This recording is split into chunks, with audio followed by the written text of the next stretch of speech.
Hi everyone, this is Tori Vandelin with Prevent Connect. You are here for another of our podcasts. In our podcast series, the podcast you're going to listen to today is actually an excerpt from one of our recent web conferences. We are doing a web conference series in partnership with the National Sexual Violence Resource Center called Sexual Violence Prevention During the COVID-19 Pandemic, Adapting in an Ever-Changing Landscape. And this was a web conference that we did a part of that series just a few months ago in February called Adapting Sexual Violence Prevention Curriculum During COVID-19. So, in this first episode of our podcast, you will hear from Jane Stapleton of Soterra Solutions talking about some of the changes to bringing in the bystander and how those changes came about. Hi everyone, my name is Jane Stapleton and my pronouns are she, her, hers, and I am the president of Soterra Solutions. And I was planning on co-presenting today with my colleague, Elby Klein, who is the director of trainer development, lead trainer for Soterra, but unfortunately she couldn't be here. But I wanted to keep LB's picture on the slides just because we did develop these together, and LB has been really instrumental in working with Soterra in adapting our curriculum and developing some new prevention strategies to really address COVID reality. So wanted to acknowledge LB. So if you could advance the slide, Tori. So just a little bit about Soterra Solutions. So we're a nonprofit organization, again, located in Durham, New Hampshire.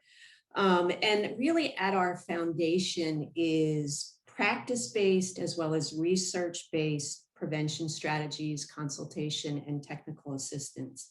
And we really partner with colleges and universities, high schools, community-based organizations, workplaces, federal agencies, to really build safe, respectful living, learning, and work environments. We actually are a startup from Prevention Innovations Research Center at the University of New Hampshire, where I actually am also working as the executive director of practice. So we feel really fortunate to have such a strong both research connection as well as a connection with practitioners. And again, that's really at the heart of what we do. You can advance, Tori. So I wanted to talk with you today really about three specific prevention strategies that we are currently implementing. And while we really provide a number of prevention strategies that make up our consultation and technical assistance, right now we're working with about 600 colleges and universities, high schools, and community-based organizations to implement our evidence-based, scientifically evaluated, bringing in the bystander, in-person prevention program for colleges and high schools, as well as the Know Your Power bystander intervention social marketing campaign. So that's what I want to talk with you about today. And what I want to say about those three prevention strategies is that they are not kind of programs in a box, if you will. While we have really rigorously evaluated these prevention strategies, we also really work with our partners to make sure that the curriculum as well as the social marketing campaign are adapted to really meet their population's needs. And that really, again, goes to the heart of our emphasis on data-driven prevention. So I think because we're not necessarily a program in a box, when we sort of look to adapt, bring in the bystander and Know Your Power for a COVID reality, we actually have some good history in doing that. Next slide, please. So I want to just sort of take you back really almost a year. And for Soterra Solutions, we received our first email from one of our partners on March 16th. And so I'm kind of curious, and I don't know if folks are still chatting, but it might be interesting for folks to just put like, when did you first sort of realize like, okay, prevention as we were doing it yesterday is not going to be the prevention we need to do today or in the future. But for us, it was on March 16th when we got an email from, I think it was a community-based organization that was implementing our high school curriculum, which is actually a 7-module curriculum. And this preventionist was in the middle of implementing, I think, module 4. And they were sort of hit with the reality once COVID came that their students were no longer going to be in person, at least initially it was like for the next 2 weeks, and then it was the next month. And again, we all know how the story goes.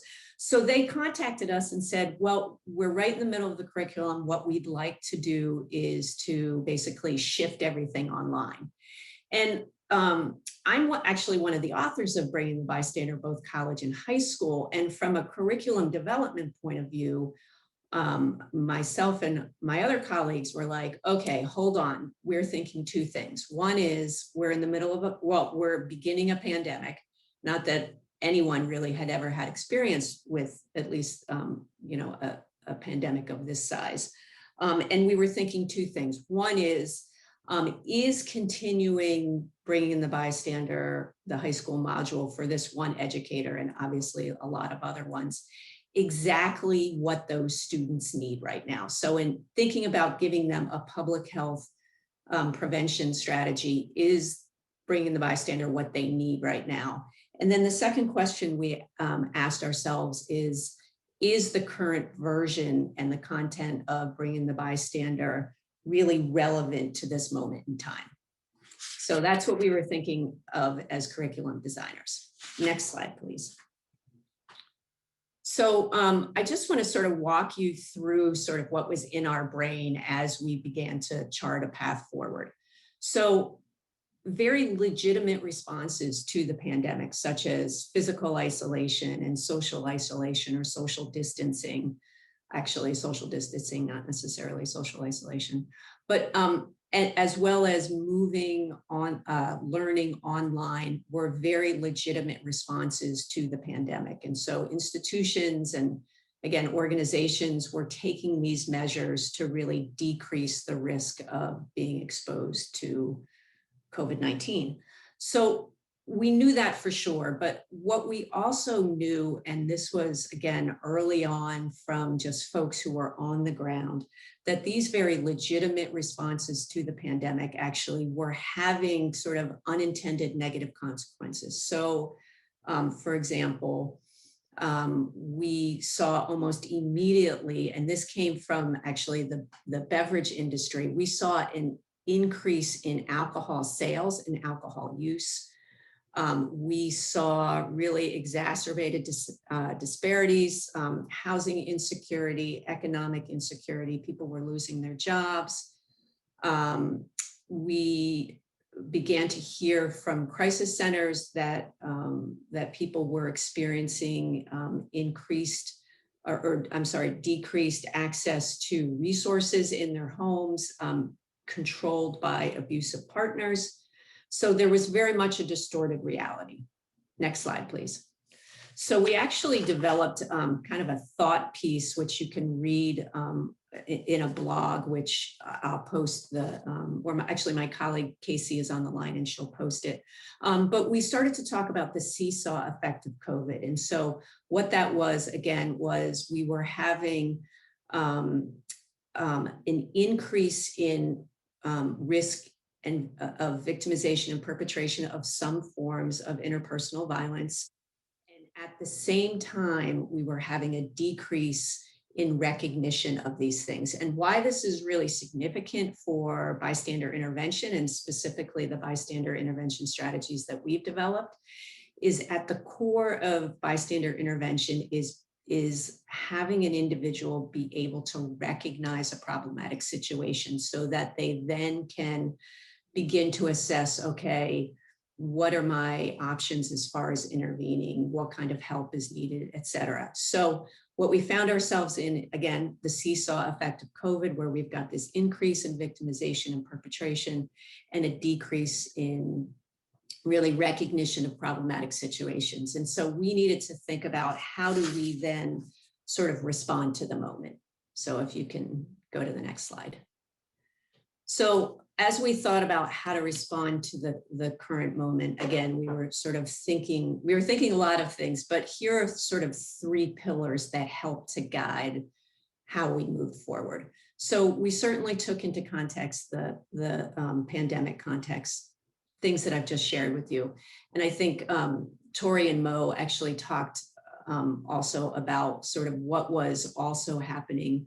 Not only was sort of Black Lives Matter and the uprising and racial justice sort of coming to a head over the summer, we really recognized that actually it was sort of coming to a head and becoming very visible, but clearly that's something that has existed for a long time. And the conditions of systematic racism have been present for a very, very long time. So we also looked at kind of where were colleges and universities and high schools really going to remote learning, like what was actually happening. And again, we saw that this was an incredibly uncertain time. We then looked really to what do we know about how people learn, particularly when they have limited attention span, as well as limited access to devices that they can learn virtually. In the chat, I saw some people talking about Zoom overload. We all know what that's like. So we very much were thinking about, if we're going to adapt our prevention strategies, how do we really ensure that we don't add to people's cognitive loads? We don't want to add to the stress, the anxiety, and the sort of the uncertainty and fear that they were experiencing because of, again, these other factors related to racial injustice, COVID-19, et cetera. So what we sort of took from microlearning and what we know works in online learning is that prevention really is going to need to be brief. It needs to be more conversational. It needs to be a blend of text and graphics. It needs to be very interactive. And we also need to think about multiple channels, not just using Microsoft Teams or Zoom. Next slide, please. Jane, this is all such great grounding for things that really apply no matter the program that someone is using.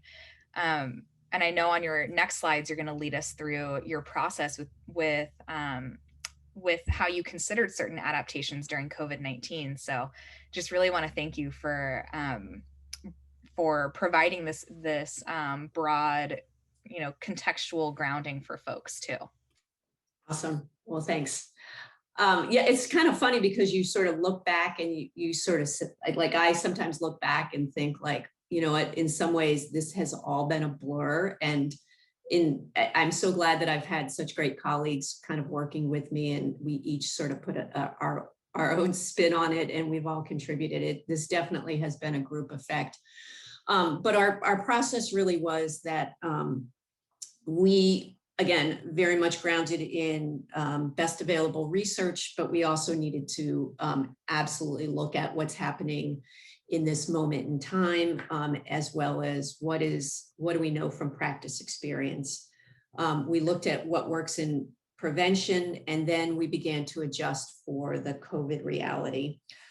We knew that we needed to very much focus on evaluation, both in sort of a formative way, so kind of adapting, gathering information as we adapted, and then really sort of process evaluation, sort of gathering feedback from our target audience. Next slide. So the place we went to next, really almost immediately after that March 16th email, was we went to our partners. We went to our over 600 license holders, and we started to ask them, what do you need? How can we support you? And what we ended up doing over really a 2-month period, and then weekly, and then, like every 3 weeks, really until September or October, we started in in April is we held weekly what we called virtual water coolers. And those were essentially kind of Zoom meetings where we invited our license holders to come in and talk with us about like what were they experiencing. And as we met with them, we began to sort of gather information, and they were telling us what they needed, and we started to put things together, which included sort of shifting for a bit away from immediately adapting, bringing the bystander for an online delivery to some new ideas, if you can advance. So one of the things we did almost, I think we released it in early June, and we started meeting or maybe late May, early June, and we started meeting with our partners in April, is we actually developed a bystander intervention toolkit, which we actually gave out for free for really, I think, I don't know, 3 or 4 months, because we knew we were hearing from a lot of folks, not only our license holders, that they just wanted something because they didn't know what to do. You can advance the slide, Tori.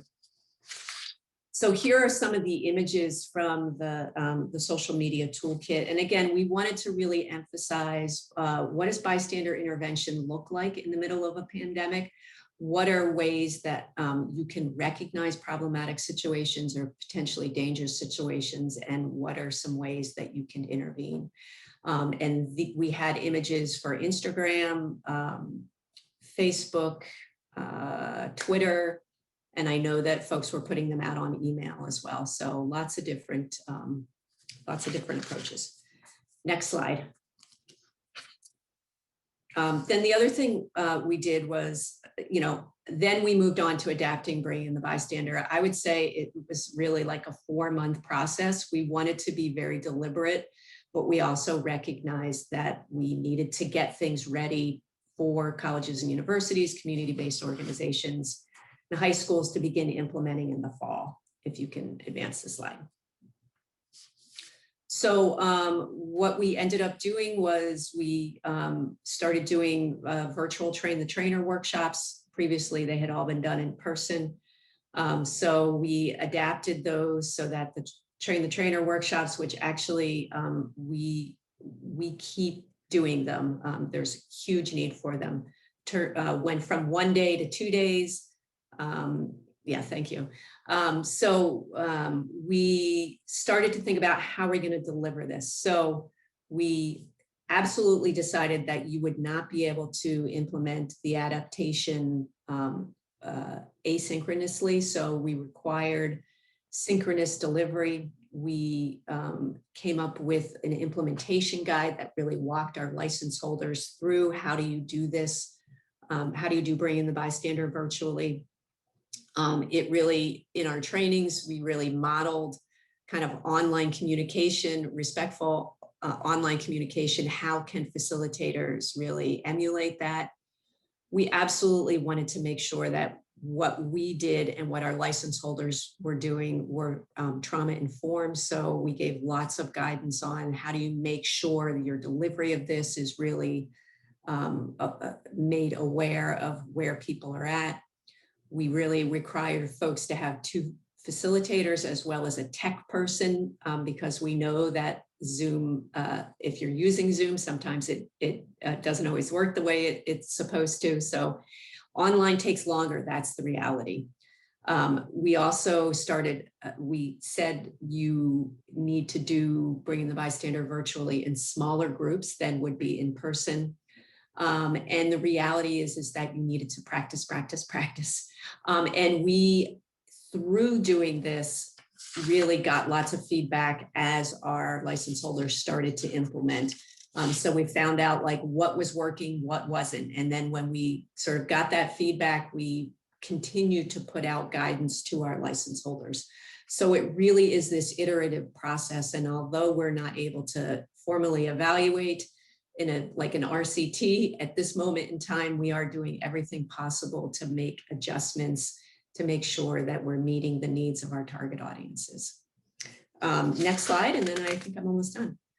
So just in closing, one of the things that we're really thinking about is, as curriculum designers, is how has this COVID reality really impacted the implementation of prevention? And we are partnering with Prevention Innovations Research Center, as well as CAPA. And we'll be launching in the next few weeks, actually, a national survey of prevention practitioners on how COVID has impacted your implementation of prevention. So, look for the survey. We would love to sort of find out more about how this is impacting you, and we will absolutely be sharing our findings with the world. So thanks so much. Thanks for listening. Part 2 of this podcast is available now, linked on our website.